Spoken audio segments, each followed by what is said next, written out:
नमस्कार दर्शक मित्रों, मैं हूं दिया खटवानी और स्वागत है आपका के न्यूज में। चलिए गौर करते हैं आज के मुख्य समाचार। उससे पहले कुछ हेडलाइंस पर। यूपी में ब्लॉक प्रमुख चुनाव में नतीजे लगातार आना जारी है।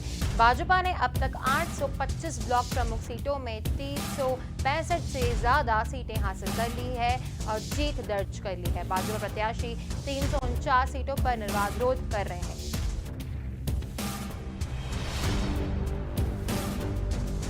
कोरोना से अनाथ हुए एमपी के 20 बच्चे छत्तीसगढ़ पहुंचे।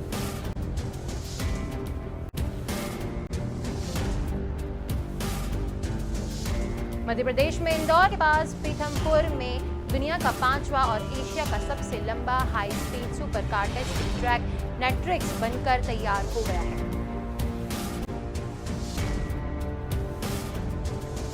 एमपी में 12 जुलाई से प्राइवेट स्कूलों की हड़ताल की घोषणा के बाद अब अभिभावकों ने भी मोर्चा संभाल लिया है।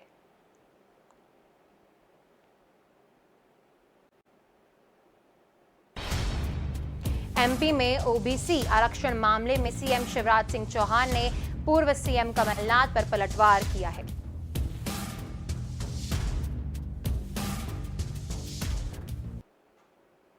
उत्तर प्रदेश में ब्लॉक प्रमुख चुनाव में नतीजे लगातार आना जारी हैं। भाजपा ने अब तक 825 ब्लॉक प्रमुख सीटों में 635 से ज्यादा सीटें हासिल कर ली है और बड़ी जीत दर्ज कर ली है। भाजपा प्रत्याशी 349 सीटों पर निर्विरोध रहे हैं।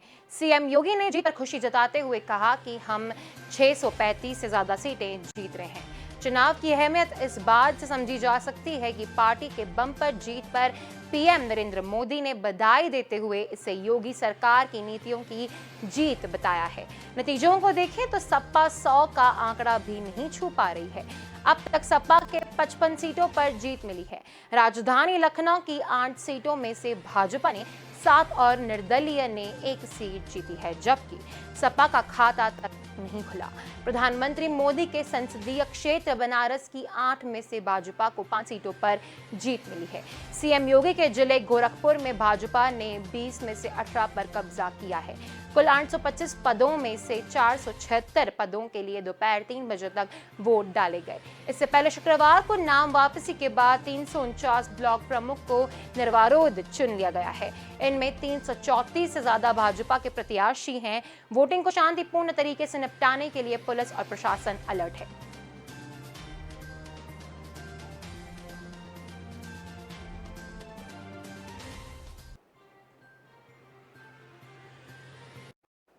छत्तीसगढ़ के नवा रायपुर में अवैध अनाथ आश्रम से शनिवार को 20 बच्चों को मुक्त कराया गया है। इनमें 10 लड़के और 10 लड़कियां हैं। ज्यादातर बच्चे मध्य प्रदेश के मंडला और बैतूल के रहने वाले हैं। चंदा मांगने की एक पर्ची से इस अवैध अनाथ आश्रम का खुलासा हुआ। बताया जा रहा है कि कई बच्चों के माता पिता की कोरोना से मौत हो चुकी है। हालांकि समाज कल्याण विभाग ने इसकी पुष्टि नहीं की है। विभाग का कहना है कि बच्चों के परिजन का पता लगाया गया है। जिस संस्थान से इन बच्चों को मुक्त कराया गया है उसे महज 20 दिन पहले ही शुरू किया गया था। ऐसे में बाल तस्करी की भी आशंका जताई जा रही है। महिला एवं बाल विकास विभाग के अफसरों को सूचना मिली थी कि भिलाई से रिसाई में लाइफ शो फाउंडेशन नाम का एनजीओ राखी क्षेत्र के सेक्टर 29 में अवैध रूप से बाल गृह का संचालन कर रहा है। टीम ने छापा मारा तो एक मकान में ये बच्चे मिले। इस मकान के सामने अनाथ आश्रम का बैनर बच्चों को यहाँ अवैध रूप से रखा गया था। अनाथ आश्रम के नियमों के मुताबिक लड़के और लड़कियों को अलग अलग रखना होता है, लेकिन यहाँ सभी को एक साथ एक ही कमरे में रखा गया था।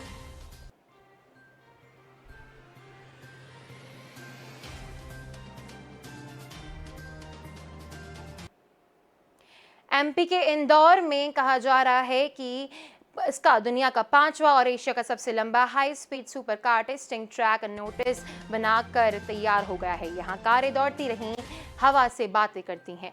कर्व पर भी कार 308 किलोमीटर की रफ्तार से मुड़ती हैं। तो फिर मैक्सिमम स्पीड क्या है?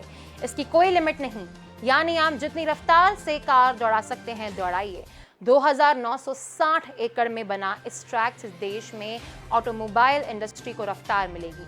अब तक देश में बनने वाले व्हीकल टेस्टिंग के लिए दूसरे देशों के ट्रैक पर जाते हैं। नेट्रिक्स के सेंटर हेड एन करियप्पा ने बताया कि यह सेंटर 3 साल में 512 करोड़ की लागत से तैयार हुआ है। ट्रैक पर सामान्य स्पीड 250 किलोमीटर प्रति घंटा है। सबसे ज्यादा रफ्तार चौथे कर्व ट्रैक पर 308 किलोमीटर तक पहुंच जाती है, जो अब तक सबसे ज्यादा है।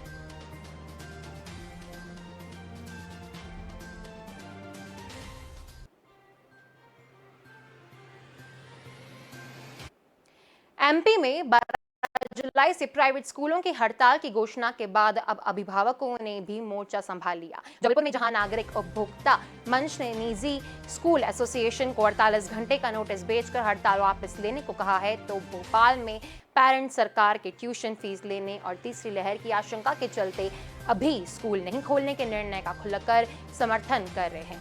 उनका कहना है कि जब पढ़ाई ऑनलाइन हो रही है तो हम पूरी फीस क्यों चुकाएं। यदि जरूरत पड़ी तो वे हड़ताल के विरोध में कोर्ट जाएंगे। सीएम शिवराज सिंह चौहान ने 6 जुलाई को स्कूल नहीं खोलने एवं सिर्फ ट्यूशन फीस ही लेने का ऐलान किया था।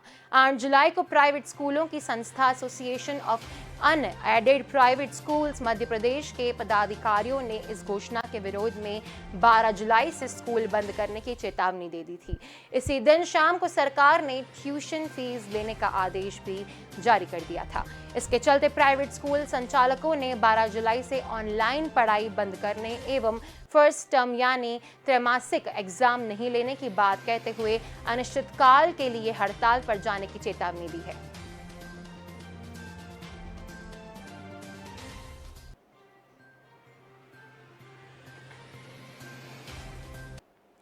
एमपी में ओबीसी आरक्षण मामले में सीएम शिवराज सिंह चौहान ने पूर्व सीएम कमलनाथ पर पलटवार किया है। कमलनाथ ने शुक्रवार को कहा था कि ओबीसी आरक्षण को लेकर कांग्रेस सरकार ने नीति बनाई थी, उसे सरकार लागू करे। इसे लेकर सीएम शिवराज सिंह चौहान ने कहा था कि वे ओबीसी वर्ग का हितैषी होने को नौटंकी कर रहे हैं। उन्हीं के सरकार के दौरान ही कोर्ट ने स्टे दिया था।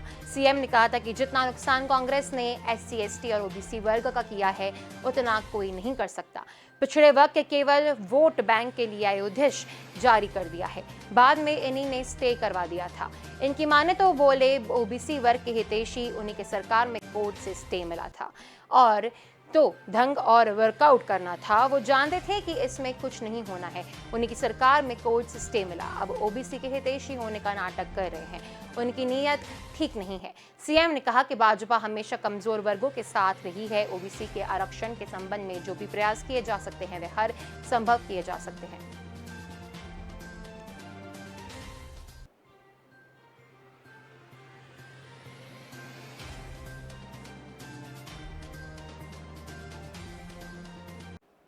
कोरोना की संभावित तीसरी लहर को लेकर सरकार की भी चिंता बढ़ गई है। अनलॉक के बाद बाजार खुलने से लोग मास्क पहनने और सोशल डिस्टेंसिंग का पालन करने को लेकर बेपरवाह हो गए हैं। इसको लेकर शनिवार को मुख्यमंत्री शिवराज सिंह चौहान ने लोगों से कोविड प्रोटोकॉल का पालन करने की अपील की है।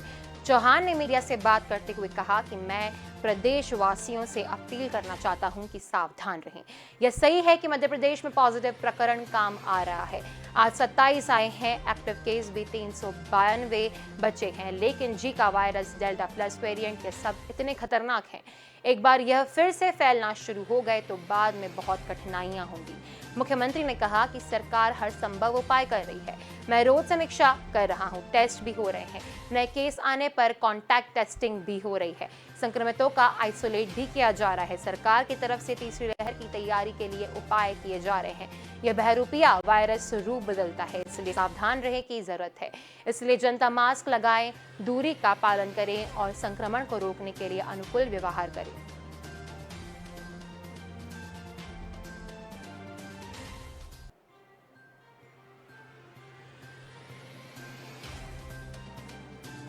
बिहार के मुख्यमंत्री नीतीश कुमार हैं। नीतीश कुमार जेडीयू से हैं, लेकिन क्या आपको पता है कि नीतीश कुमार के सीएम रहते हुए भी उनकी सरकार से लेकर उनके दल तक में पावर का विभेदीकरण हो चुका है। जेडीयू सत्ता में है तो उसके पास पावर तो है ही, लेकिन ये पावर सिर्फ सीएम नीतीश कुमार के पास ही नहीं है, ये अलग अलग नेताओं के पास है और ये नेता इसका अलग अलग उपयोग भी करते हैं। नीतीश कुमार के अलावा ये पावर सेंटर हाल के साल में बने हैं। पहले और दूसरे कार्यकाल में तो Nitish Kumar super power centre थे, लेकिन बाद में सालों में नीतीश कुमार के अलावा और भी पावर सेंटर बन गए हैं। इस रिपोर्ट में बताएंगे कि कहां कहां है पावर सेंटर। नीतीश बिहार में सीएम है, पार्टी में कोई पद नहीं है, लेकिन जेडीयू के सर्वोसर्वा हैं। सरकार और जेडीयू में इनके द्वारा ही फैसले लिए जाते हैं। दिसंबर 2020 तक जेडीयू के राष्ट्रीय अध्यक्ष थे। बाद में उन्होंने ये कहते हुए पद छोड़ दिया कि एक व्यक्ति एक पद पर ही रहेगा। उसके बाद आरसीपी सिंह नहीं और राष्ट्रीय अध्यक्ष बन गए। जेडीयू से राष्ट्रीय अध्यक्ष पद छोड़ने बावजूद नीतीश कुमार के पास पार्टी से जुड़े निर्णय लेने का पूरा अधिकार है।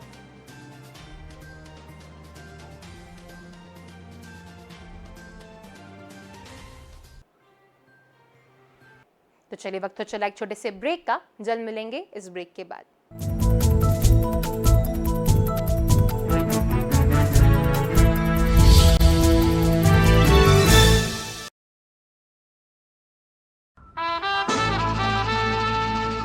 के रेडियो माहिती, मनोरंजन और मस्ती का ट्रायो।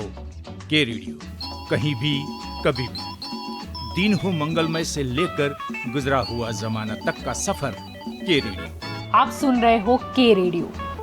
जल्द शुरू हो रहा है के न्यूज की सुरीली भेंट। के रेडियो आप सुन रहे हो के रेडियो, कहीं भी कभी भी। आप हमें डाउनलोड कर सकते हैं। लाइक कीजिए, कमेंट कीजिए, सब्सक्राइब कीजिए और सुनिए के रेडियो कहीं भी कभी भी। मैं हूँ आपकी आरजे जल्पा।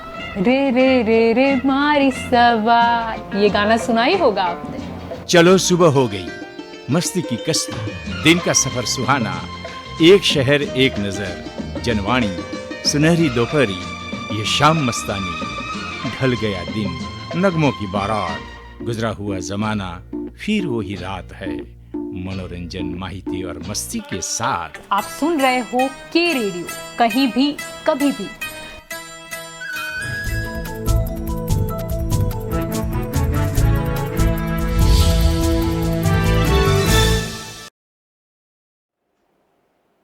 Welcome back. चलिए गौर करते हैं आगे के समाचारों पर। कहते हैं ना, जब आदमी जग से हारता है तो अपने घर में अपने अपनों का साथ ढूंढता है। तो कुछ ऐसा ही कर रहे हैं चिराग पासवान। लगातार राजनीतिक रूप से मार खा रहे चिराग अब अपने रिश्तेदारों को समेटने में लगे हैं, उनसे रिश्ता दुरुस्त करने में लगे हैं। पहले जो खाई बन गई थी, उन खाइयों को पाटने में लगे हैं। चिराग पासवान आजकल अपने रिश्तेदारों के घर जाकर उन्हें मनाने में लगे हैं। शनिवार को चिराग पासवान अपनी बड़ी बहन उषा पासवान के पटना के गंगड़बाग स्थित घर अचानक पहुंच गए। जब चिराग पासवान अपनी बड़ी बहन से मिलने तो दोनों की आंखों में प्यार ही प्यार था। काफी अरसे बाद भाई ने अपनी बहन को देखा था और बहन ने अपने भाई को। बहन के घर पर चिराग पासवान का स्वागत किया गया, आरती उतारी गई। सौतेली बहन उषा पासवान के परिवार के सभी सदस्यों ने चिराग पासवान को खूब प्यार दिया और आगे समर्थन देने की बात कही। चिराग पासवान ने भी खुलकर अपनी बहन का आशीर्वाद लिया, उन्हें गले लगाकर भाई का स्नेह दिया। इससे पहले चिराग अपनी दूसरी बड़ी बहन आशा पासवान के घर पर जाकर उनसे मिल चुके हैं और सारे गिले शिकवे दूर कर चुके हैं।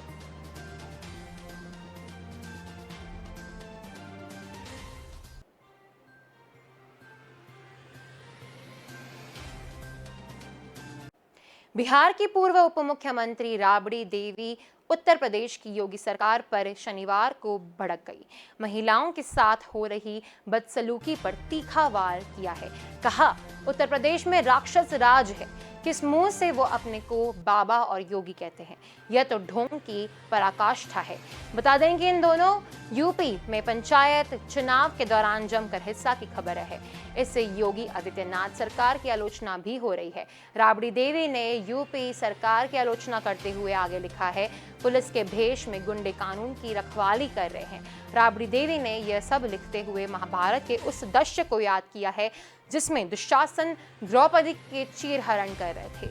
महिला की साड़ी खींचने की अन्य तस्वीरें भी राबड़ी देवी ने ट्विटर पर डाली है। एक दिन पहले राबड़ी देवी ने स्मृति ईरानी सहित 9 महिला मंत्रियों की तस्वीर ट्वीट की थी। उन्होंने साथ में उत्तर प्रदेश के थाने के गेट पर गिरी एक महिला की फोटो भी डाली थी। इसका शीर्षक व्यंग में लिखा, महिला सशक्तिकरण।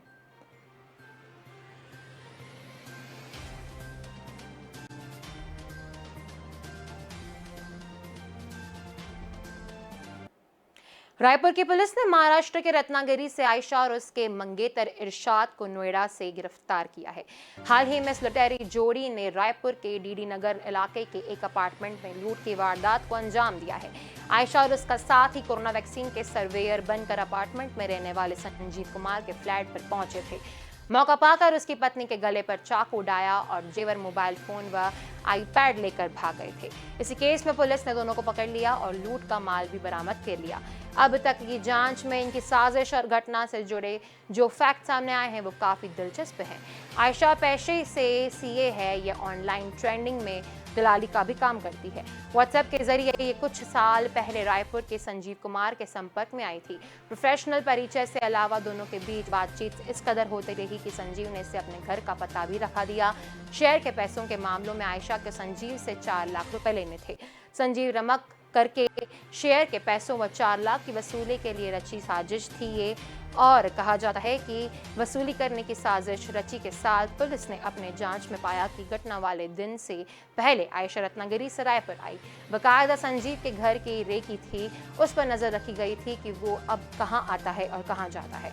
इसके बाद लोकल गलियों और मोहल्लों की जानकारी भी जुटाई गई। इरशाद के साथ मिलकर इसके बाद लूट की वारदात को अंजाम देने ये जोड़ा महाराष्ट्र से रायपुर आया।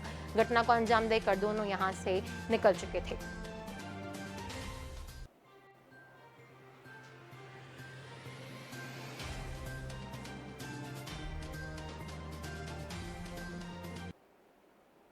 महाराष्ट्र समेत पूरे देश में पेट्रोल और डीजल की बढ़ी हुई कीमतों के खिलाफ कांग्रेस अलग अलग अंदाज में प्रोटेस्ट कर रही है।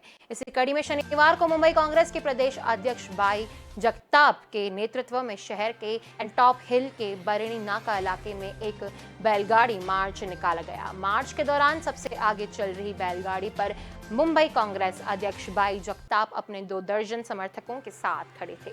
अचानक बैलगाड़ी का वजन बढ़ा और लकड़ी से बनी हुई गाड़ी टूट गई। इसके बाद बाई जगताप अपने समर्थकों के साथ नीचे गिर पड़े। नीचे गिरने के कुछ ही देर बाद बाई जगताप उठ खड़े हुए और समर्थकों ने हाथ पकड़कर उन्हें खड़ा किया। अच्छी बातचीत रही कि बस इस दुर्घटना के दौरान किसी को कोई चोट नहीं आई। हालांकि बैलगाड़ी बुरी तरह से क्षतिग्रस्त हो गई है और एक बैल के पैर में भी चोट आई है। कांग्रेस का यह मार्च एंटॉप हिल से तकरीबन 2 किलोमीटर दूर तक जाने वाला था। इस दुर्घटना के बावजूद कांग्रेस नेताओं मुंबई में पेट्रोल की कीमत 106 रुपए प्रति लीटर को देखकर उनके प्रोटेस्ट करने लगे हैं। और हफ्ते भर भी हुई जब मुंबई पुलिस ने शहर में ईंधन की कीमतों में वृद्धि के खिलाफ विरोध प्रदर्शन करने के दौरान कोविड नियम तोड़ने के आरोप में मुंबई कांग्रेस के प्रमुख बाई जगताप के साथ 40 पार्टी कार्यकर्ताओं के खिलाफ मामला दर्ज किया था। मुंबई में पेट्रोल की कीमत 106 रुपए प्रति लीटर देखकर कांग्रेस ने पेट्रोल के दाम में वृद्धि के खिलाफ प्रोटेस्ट में टूटी बैलगाड़ी से उन्हें नीचे गिरा दिया है। 2 दर्जन समर्थकों के साथ नीचे गिरे मुंबई कांग्रेस अध्यक्ष बाई जगताप ने उन्हें खड़ा किया। रुपए प्रति लीटर पर बेचा जा रहा है। दूसरी ओर दिल्ली में नई मई पेट्रोल के लिए 53.54 रुपए प्रति लीटर और डीजल के लिए 84.79 रुपए प्रति लीटर की दर दर्ज की गई थी। 10 जुलाई को मुंबई में पेट्रोल 106.53 और डीजल 97.46 रुपए प्रति लीटर पर बिक रहा है।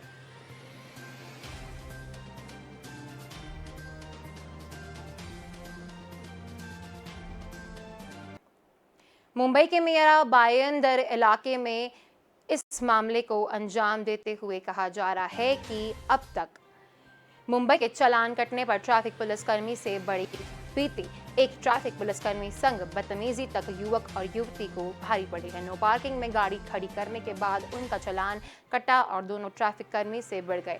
दोनों ने चालान काटने वाले को जमकर गालियां दी और धक्का मुक्की का प्रयास किया। हालांकि कुछ ही देर में कुछ अन्य पुलिसकर्मी वहां पहुंच गए और आरोपी को अरेस्ट कर लिया।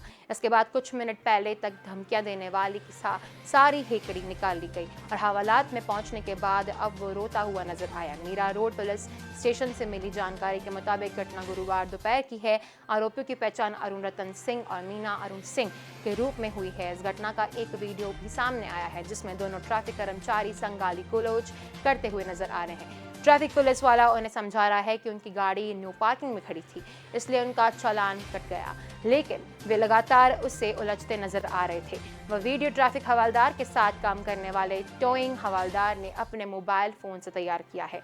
इस वीडियो के आधार पर अरुण रतन सिंह पर ऑन ड्यूटी पुलिसकर्मी को अपशब्द कहने और सरकारी काम में रुकावट डालने को केस दर्ज किया गया है। गिरफ्तार होने के बाद अरुण सिंह हवालात में बैठकर होते हुए माफी मांगते हुए नजर आए हैं।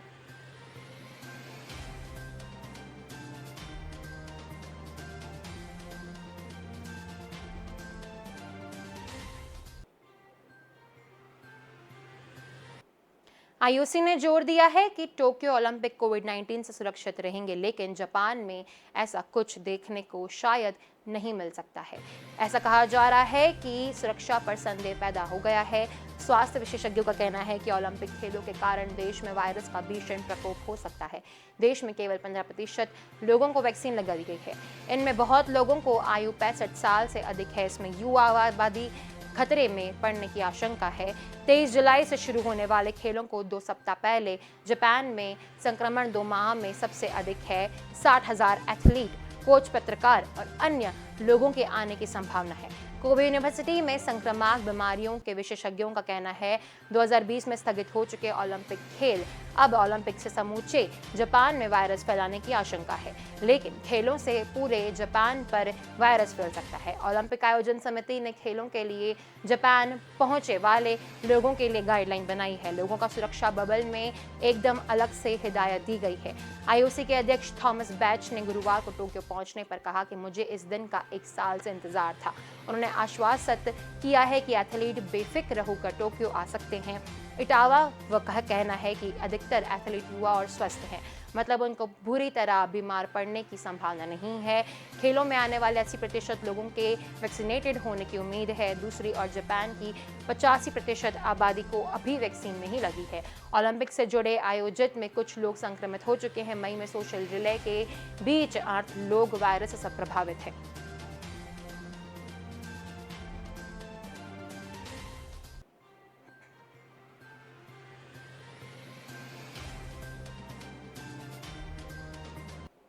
देश में शनिवार को कोरोना के 41,463 मामले सामने आए। इस दौरान इतने ही यानी 41,463 मरीजों ने महामारी को मात दी, जबकि 898 लोगों की बीते दिन संक्रमण की वजह से मौत हो गई। इस तरह एक्टिव केस यानी इलाज करा रहे मरीजों की संख्या में 908 की कमी आई है। रिकवरी की बात करें तो पिछले कई दिनों से कोरोना को मात देने वाले मरीजों की संख्या नए संक्रमितों से ज्यादा है। रोजाना औसतन 40,000 लोग ठीक हो चुके हैं। ऐसे में रविवार को ठीक होने वाले मरीजों का आंकड़ा 3 करोड़ के पार पहुंचने की उम्मीद है।